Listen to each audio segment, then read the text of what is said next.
আমার ছাদ বাগানে লাল শাক লাগিয়েছিলাম। গত শীতে আমি পেঁয়াজ লাগিয়েছিলাম যে বস্তাটায়, সেই বস্তাটাতে আবার লাল শাকের বীজ ফেলেছিলাম।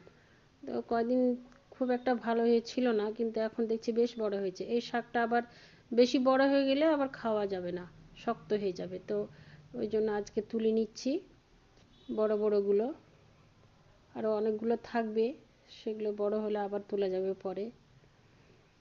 দারুণ হয়েছে, খুব সুন্দর হয়েছে গাছগুলো ছাদ বাগানে আমার। দেখুন, তুলে নিচ্ছি।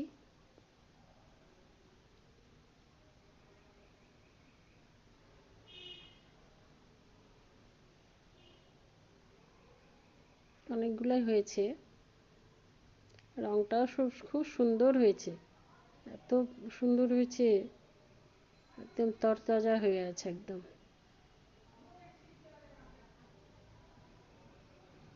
নিজের বাগানের সবজি ভালোই লাগে।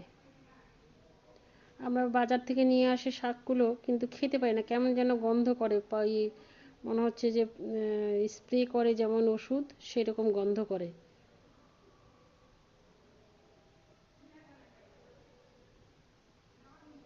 তাই নিজের বাগানে করে খাচ্ছি।